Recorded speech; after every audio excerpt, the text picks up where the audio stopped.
Ya aku sih nggak, ya masih kurang sih ada. Ya cuman ngasih saran tuh zaman sekarang tuh kayak berpikirlah lebih ke depan ketimbang seneng-seneng duluan gitu kan. Nantinya yang pas belakangan nanti kita malah sedih, kayak kurang membagikan kedua orang tua gitu. Maksudnya tuh kayak tetap semangat aja sih gitu. Kayak membangun usaha, jangan banyakkan main, kayak tinggalkan semua hal yang nggak penting lah. Kalau buat nyantai-nyantai aja nggak apa-apa. Kalau yang kayak hal-hal buruk atau pengaruh dari kita sih jangan dulu lah gitu. Selesai itu aja. Cukup satu fokus sama usaha dan membagikan kedua orang tua. Ya, cukup itu maksudnya.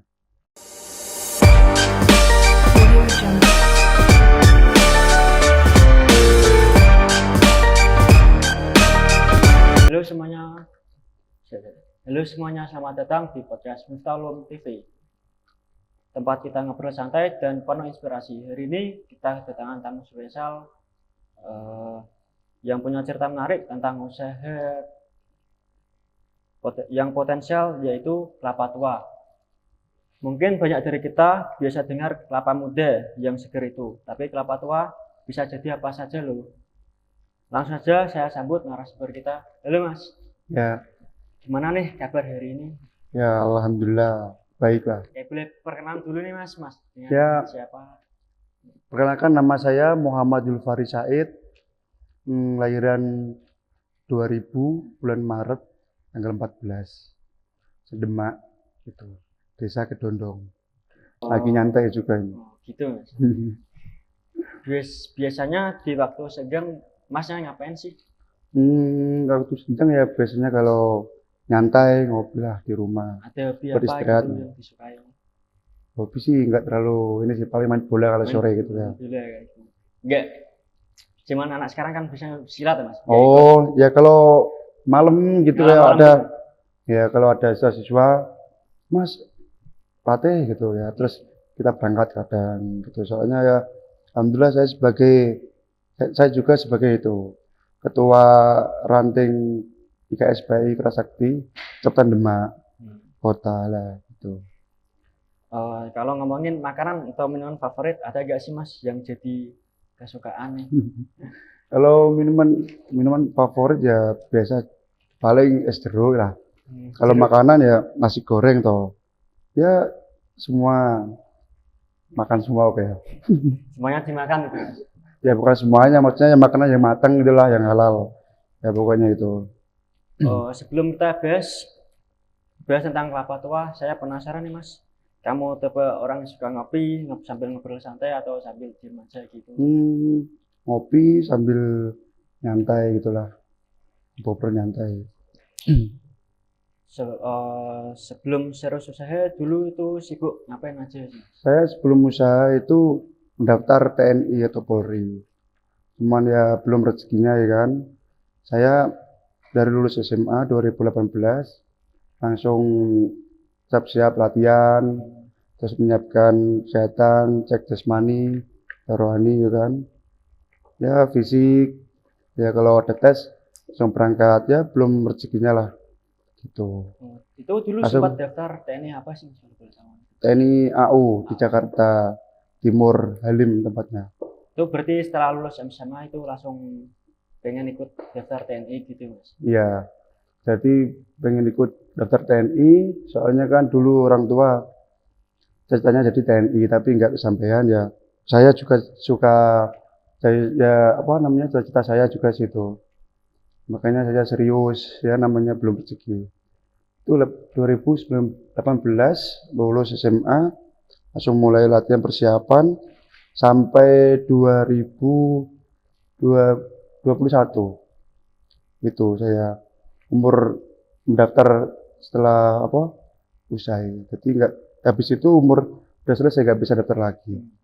Ya belum rezekinya Mas. Ya gitu. Boleh cerita proses awal Mas ini mulai usaha, mulai dari nol, usahanya tuh gimana sih susahnya? Ya kalau usaha kelapa itu pertama kali ya saya sih nerusin orang tua sih, nerusin orang tua. Soalnya orang tua kan udah pindah haluan, saya nerusin kelapa ya lumayan sulit, lumayan sulit. Jadi itu tergantung musim. Kalau cuaca hujan, gimana ya? Kalau cuaca hujan tuh kelapa tuh lebih banyak kelapa muda. Nah, kalau yang buat santan itu malah sedikit. Nah, kita kan, bapak kan punya kayak penyetor. Jadi penyetor kan dari pasar ke pasar gitu kan. Nah, bakulnya itu banyak. Jadinya kalau musim hujan kelapanya dikit, itu kita bingung. Kita harus lari ke mana-mana, gimana caranya kita mendapatkan barang kelapa itu, apa buat santan khususnya ya kan. Nah, ya gimana caranya selama 3 hari atau 2 hari sekali itu berangkat kulaan ke Kebumen, wilayah Kebumen itu di store-storein ke bakul-bakul. Sebenarnya bakul-bakul biar bisa jualan 2 hari atau 3 hari kali kan itu. Hmm. Waktu itu sempat ragu gak sih Mas? Ini usaha bakal jalan atau enggak? Ya gimana ya, kita kan namanya usaha kan harus nggak boleh ragu hasilnya sih. Ya kita harus maju terus walaupun rasa lelah atau pusing atau gimana banyak halangan, ya gimana caranya kita maju untuk mengembangkan usaha kelapa gitu. Dulu ada gak sih momen lucu atau seru atau yang bikin pengen nyerah gitu Mas? Dari Hmm, awal. ya pernah sih.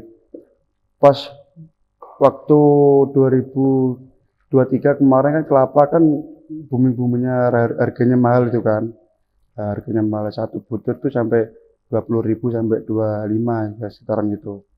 Nah, itu yang bikin pusing. Setiap kelapa sudah barangnya udah langka, nah seharusnya kan 3 hari itu 4.000 kelapa. Total 4.000 kelapa seharusnya. Nah, Itu per ini butir atau per 4 butir? butir, 40.000 butir kelapa 3 hari sekali seharusnya. Tapi ini dapatnya tuh paling 3 hari tuh 2.000 kelapa. Lah pas waktu itu bakunya kan banyak. Ya jadinya ya gimana caranya ya kita bisa, ya kita tetap nyari, berusaha tetap nyari. Lah biar apa namanya bakul itu bisa bisa bekerja lah, bisa mencari nafkah gitu. Gimana caranya sampai aku tuh kemana ya Purwodadi. Purwodadi. Ke Purwodadi itu sana kan dari sana kan biasanya kan kelapa dari Tasik atau dari Jawa Barat kan. Lah saya sampai Bangkal ke sana, sampai beli ke sana, mencari ke sana, belum dapat ke pasar belum dapat bakulnya. Ya, waktu pas ke sana sampai pagi sampai sore itu baru dapat kayak bakul aslinya langsung penyetor lah, baru itu saya udah enakan lah. Maksudnya itu tawar menawar kayak masalah harga, gimana caranya kita bisa cocok lah kalau harga pas kelapa itu kita jual belikan lagi gitu. Terus ini Mas, dari mana sih dulu belajar atau dari inspirasi apa bikin usaha kelapa tua? Ya saya sih inspirasinya dari orang tua. Dari orang tua. Ya saya dari kecil kan, dulu bapak kan ini apa namanya, hmm, saya kecil itu sebelum lahir saya kecil itu sih. Ibu saya kan jualan apa namanya bubur kacang hijau. Kalau bapak itu tukang parkir di Pasar Johar. Nah, terus berjalan waktu, bapak pindah haluan jualan sate di Pasar Jibor situ. Nah, terus kayak beberapa bulan kok nggak masuk, kok kayak rugi terus. Terus beralih ke usaha kelapa. Kelapa itu dari kakaknya bapak Pak D lah. Gitu. Makanya saya dari kecil itu bapak udah saya dari kecil bapak itu udah jualan kelapa. Makanya itu saya besar ini diberikan kan rezeki dari kelapa. Makanya saya pengen mengembangkan lah itu. Gitu ya. Dan sampai pudar lah gitu. Oh itu. Terus kenapa sih Mas nggak memilih usaha kelapa muda yang bisa bikin es gitu daripada memilih Hmm, kelapa tua itu gimana? ya gimana ya, kalau menurutku kan kalau kelapa santan itu kan dicari itu kebutuhan sehari-hari aslinya. Kebutuhan sehari-hari. Kalau airnya bisa dibuat minum ya buat es. Kalau kelapanya buat santan, Hmm. buat cola atau apa sayur itu kan. Lah batoknya itu, batok tahu nggak batok kan? Iya tahu Mas. Ya yang kulitnya itu kan. Lah batok itu bisa buat biasanya itu dikumpulin terus nanti diambil dari pabrik. Dari pihak pabrik itu dibuat kayak apa namanya sih itu? Dibuat itu arang atau obat nyamuk. Itu biasanya kayak gitu. Lumayan hasilnya sih. Kan soalnya kan serba bisa manfaat semua kan. Dari airnya, kelapanya, terus batoknya kan juga bisa bermanfaat. Gitu. Terus kalau ingat pertama jualan itu produk apa dan bagaimana sih reaksi pelanggan waktu pertama kali membeli gitu Mas? Gimana ya caranya ya? Kita tuh kalau mau jual belikan tuh harus ramah, sopan. Jadi biar orang itu kayak merasa nyaman ke produk. Wah, enak nih sama yang jualan ini kelapa dinya asik gitu. Biar kalau kita kayak pasang muka seram makanya kalau orang itu kan pasti takut, ya kan? Iya gitu Mas. Makanya kalau besok-besok lagi nggak beli lagi malah. Kita tuh harus pasang ramah, senyum gitu. Terus kelapa tua ini bisa diolah jadi apa aja? Kelapa tua ini bisa diolah jadi apa aja sih Mas? Bisa jelasin yang paling favorit itu Hmm, buat pelanggan atau apa? kelapa tua tuh biasanya buat ya kalau yang tua itu biasanya buat es kayak es tung gitu loh. Estung. Tahu Oh, kan? sing Zaman estung, kecil itu estung loh. kiri Mas. Ya, zaman kecil itu kan. Nah, bisa es itu, terus bisa buat santan dawet, es gempol, itu bisa buat makan makanan kayak serodeng, kayak kalau bisa makan, oh itu makanan apa namanya itu rendang kan itu bisa kolak, itu semua kan itu kan kebutuhan sehari-hari biasanya itu. Bagus juga ya Mas itu ya. Iya. Proses dari kelapa tua sampai menjadi produk yang siap jual tuh seperti apa sih Mas? Bisa ceritakan step by Hmm, stepnya itu bagaimana? kayak prosesnya itu ya kalau pelanggan kayak kalian tuh minta, "Pak, Mas di pate aja ya di pate." Kalau kita pate kita menyediakan kayak kampak gitu kan di pate, mubeng gitu lah. Terus kayak pengen bang diparut Mas gitu. Saya parutin gitu. Saya tuh harus melayani apa? Melayani yang beli itu seramah mungkin ya, senyaman mungkin. Gitulah pokoknya. Hasilnya sih lumayan rumit. Soalnya kan kalau banyak resiko juga sih, soalnya kan pakai kampak, pakai bendo itu loh ya kan. Jadi rawan kena tangan gitu ya Nah, Mas. rawan kena. Ya kadang ya kena tangan, tapi ya gimana lagi ya kan kita Namanya mencari namanya rezeki mencari lah rezeki ya Mas. gitu. Itu yang ngurus sendiri atau sama orang tua ya Mas? Kalau sekarang sih alhamdulillah ngurus sendiri orang tua soalnya kan udah pindah haluan. Ya alhamdulillah kemarin tahun 2022 kayak 22 23 itu ada calon lurah, ibu ikut. Calon lurah kan ya alhamdulillah rezeki ibu di situ. Saya jadi nerusin usaha kelapanya. Jadi gimana caranya usaha kelapa itu berkembang gitu, Mas. Produk atau olahan kelapa tua apa sih Mas yang paling mantap buat kamu buatnya itu apa atau kenapa? Ya kalau masalah pertentangan tuh ya gimana caranya ya? Sekarang kan ada pesaing-pesaing banyak kan kayak santan kara. Sekarang ada kelapa yang diekspor. Lah jadi yang kayak kita tuh gini, dapat barang tuh sulit. Harga udah mahal, barang sulit.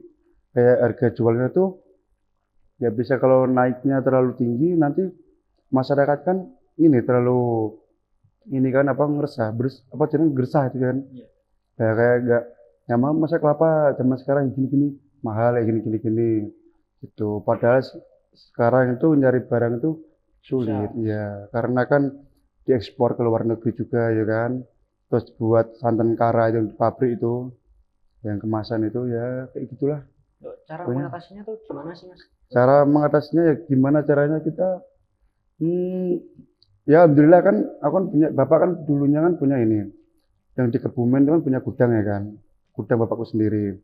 Ya jadi di sana tuh ada bakul itu petani, enggak bakul yang orang beli di pasar terus dijual ke saya lagi, enggak. Berarti dari petaninya itu Mas. Dari petani langsung. Setelah Jadi petani punya kebun langsung store jual ke saya lah, ke gudang saya. Jadi sana kan ada gudang. Tepatnya itu di belakang pasar Perembun, Kebumen di kan sana. Nah, jadi kayak kalau mau berangkat ya kayak hari ini besok berangkat kulaan gitu ke sana kan. Tadi pagi itu harus ngabarin besok berangkat belonjo ke kulaan gitu. Jadi petani itu siap-siap dah ngunduh atau naik ke atas buat manen itu kan, terus diserumbat, dikupasin apa namanya sepetnya itu kan. Nah, terus dibawa ke gudang, terus disortir. Nanti saya beli terus dibawa ke sini distoring ke bakul-bakul gitulah. Ya, alhamdulillah harga sih nggak terlalu mahal sama yang lain-lain gitu. Soalnya kan langsung ke petani Jadi gitu. lebih murah ya dari Ya, petani langsung ya Mas. ya, alhamdulillah terjangkau lah harganya gitu. Dalam usaha ini health teknis apa yang paling Mas kuasai dan bikin jadi bangga sih, Darren? Hmm, mana ya? Ya, alhamdulillah, alhamdulillah selama ini saya terjun di kelapa itu bakul-bakul tuh nyaman, senang, terus kayak katanya tuh cepet, kayak kerjanya tuh cepet gitu loh, kayak cepet kayak maksudnya cepet tuh kayak Mas kirimin kapal 500 gitu kan. Nah, saya kirim langsung walaupun malam jam 1 malam atau jam 2 malam atau hujan atau enggak saya kirim. Ya kan ya gimana ya? Gimana caranya hmm, melayani bakul itu senang gitulah. Walaupun kita kayak saya sendiri gitu loh. Kayak sendiri hujan atau walaupun sakit atau gimana. Yang penting tuh orang tuh senang dengan pelayanan kita. Tuh. Pasar Masnya ini biasanya di mana atau dijual pedagang lokal atau sampai luar negeri?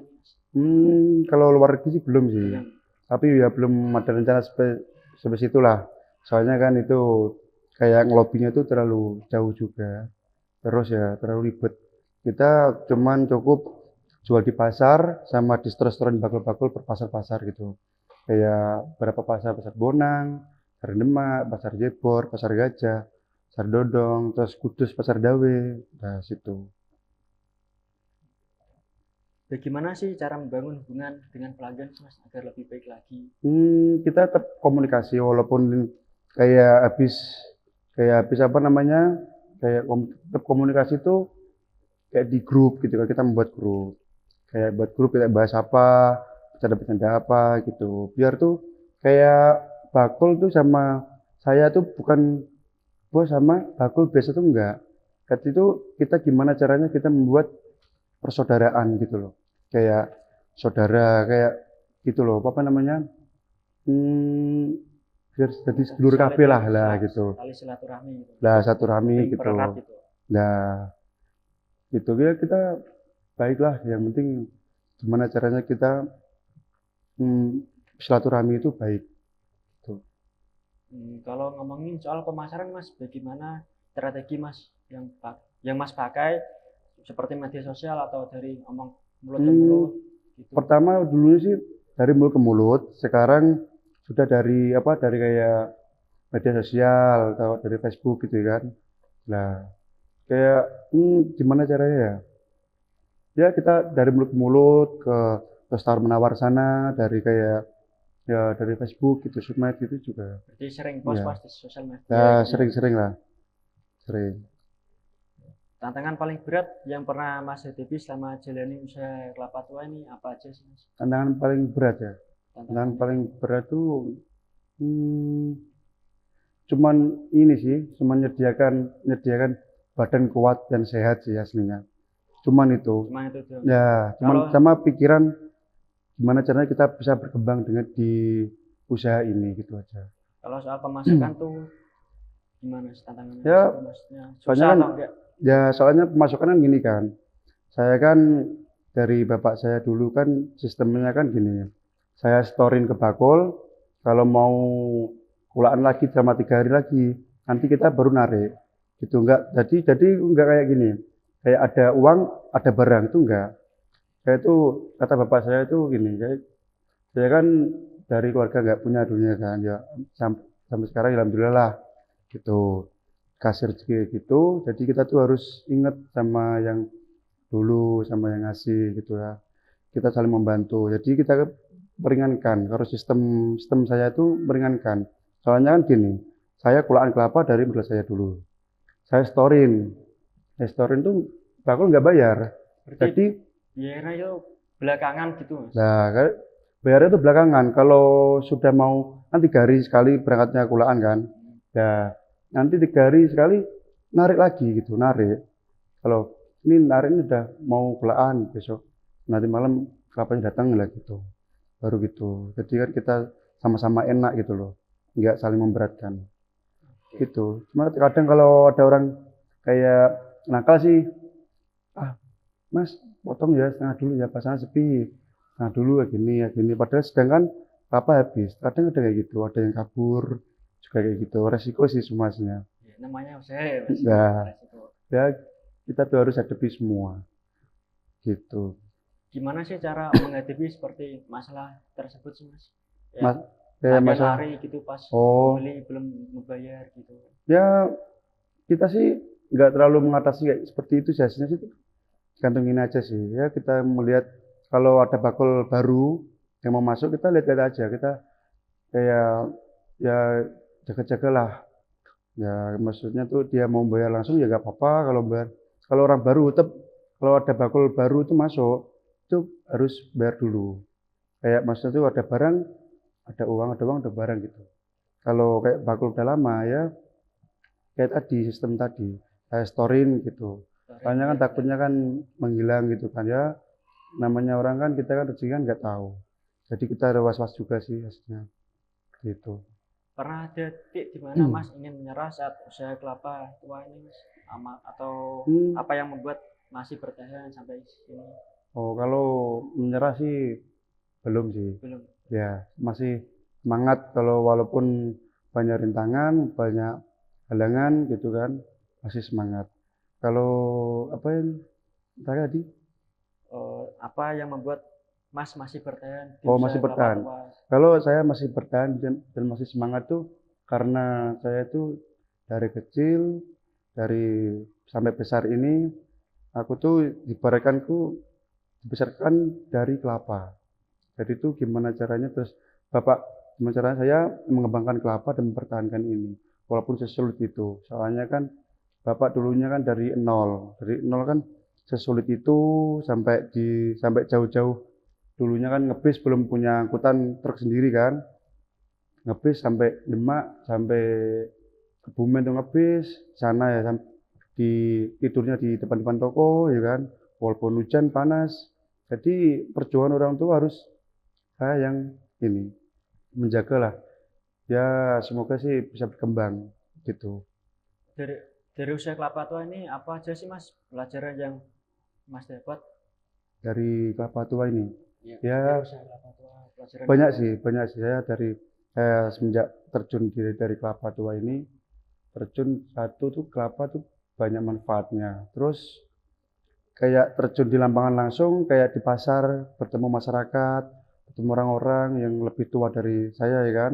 Walaupun saya masih umur 25, yang di pasar itu kebanyakan kan umur 35, 40, 50, ada yang 60 ya kan, kayak gitu. Kita tuh harus ya banyak pembelajaran tuh kayak lebih taat, lebih sopan, terus pemikiran tuh lebih dewasa kayak pemikiran tuh lebih panjang. Kayak dipikir ke depannya gimana, ke belakang gimana, ke samping gimana, kayak gitulah. Kayak perkembangan tuh dapat banyak pembelajaran masalah tentang hidup hasilnya itu. Kalau boleh dibilang momen paling bikin bahagia atau senang selama usaha ini apa aja Mas? Ya kalau momen paling bangga sih gini.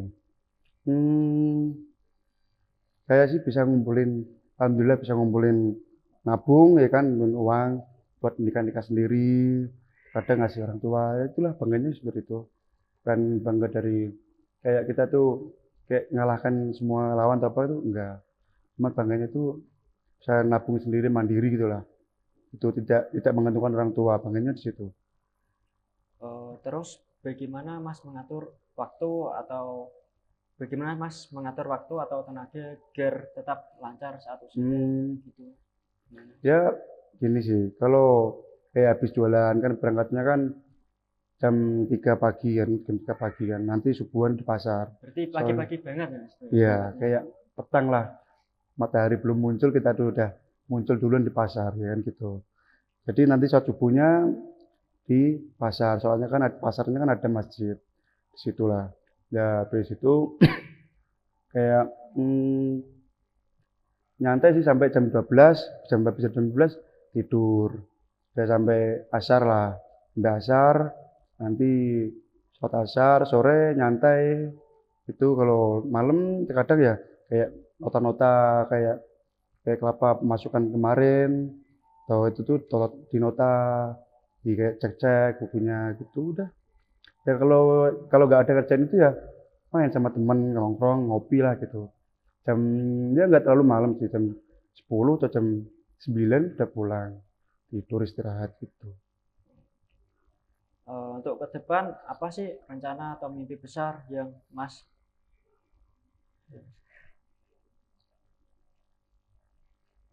untuk ke depan atau rencana untuk ke depan apa sih rencana Mas dan mimpi besar untuk usaha kelapa tua ini yang sedang dijalani? Saya sih nggak terlalu mimpi terlalu tinggi banget sih hasilnya sih. Ya cukup cukup inilah cukup dikasih kelancaran sama Allah, cukup paling kesehatan, kelancaran dengan usaha, paling kebahagiaan keluarga, udah itu cukup lah. Nggak terlalu tinggi-tinggi untuk apa sesuatu jenjang yang terlalu tinggi enggak sih, nggak ada mimpi itu. Eh, Pesan apa sih atau saran buat teman-teman yang ingin usaha kelapa tua ini, Mas? Kalau pesan saya sih ya lebih kayak berkreatif, kalau bisa tuh mengembangkan suatu usaha, apa tuh dari kayak contoh kayak dari kelapa tua, itu gimana caranya tuh enggak, kayak gimana ya, kelapa tua tuh enggak itu aja gitu loh. Berarti Itu tuh banyak variasi, nggak banyak, monoton gitu ya? ya kayak monoton kayak yang saya lakukan itu kan hitungannya kan monoton gitu kan kurang variasi. Kayak mau dibuat kayak tambah kayak ditambah kelapa dibuat es atau apalah gitu, es kelapa tetap seharusnya tuh kayak gimana ya pesannya tuh ya tetap semangat, tetap jaga kesehatan dan berpikirlah ke depan jangan cuma sekarang kan soalnya kan ini anak muda kan kayak bergaul kayak Bebas itu yang bebas berperilakunya. lah. Kalau kalau saran aku sih pesanku ya aku sih nggak ya masih kurang sih ada. Ya cuman ngasih saran tuh zaman sekarang tuh kayak berpikirlah lebih ke depan ketimbang seneng-seneng duluan gitu kan nantinya yang pas belakangan nanti kita malah sedih kayak kurang membagikan kedua orang tua gitu maksudnya tuh kayak hmm, tetap semangat aja sih gitu kayak membangun usaha jangan banyakkan main kayak tinggalkan semua hal yang nggak penting lah kalau buat nyantai-nyantai aja nggak apa-apa kalau yang kayak hal-hal buruk atau pengaruh dari kita sih jangan dulu lah gitu. Selesai itu aja. Cukup satu fokus sama usaha dan membagikan kedua orang tua. Ya, cukup itu masnya. Kalau usaha kelapa tua ini bisa digambarkan dengan satu kata apa sih yang Mas pengen ucapkan? Hmm, gambaran kelapa tua itu buah 1000 bunga. Seribu guna gitu. Nah, buah 1000 bunga, guna itu. Soalnya kan banyak bermanfaatnya gitu kan. Kalau kelapa mudanya buat biar bisa buat es atau macam itu namanya menyegarkan kan. Nah, ada yang bisa buat itu juga apa namanya sih? Buat kayak obat pengobatan itu bisa. Kayak contoh obat meriang tuh membersihkan daleman kan itu bisa. Batangnya bisa buat jembatan juga kayak gitu kan. Daunnya banyak manfaatnya juga daun bisa buat sapu, bisa buat kayak pas waktu lebaran ada ketupat itu kan. Nah, itu terus kelapa santannya ya ya banyak manfaat lah itu. Wah, wes itu. Wah, keren banget ya usaha dari kelapa tua dari Mas Fahri ini. Banyak inspirasi dan pelajaran yang bisa kita ambil, terutama buat teman-teman yang lagi cari ide usaha atau pengen tahu lebih banyak soal potensi kelapa tua itu sendiri.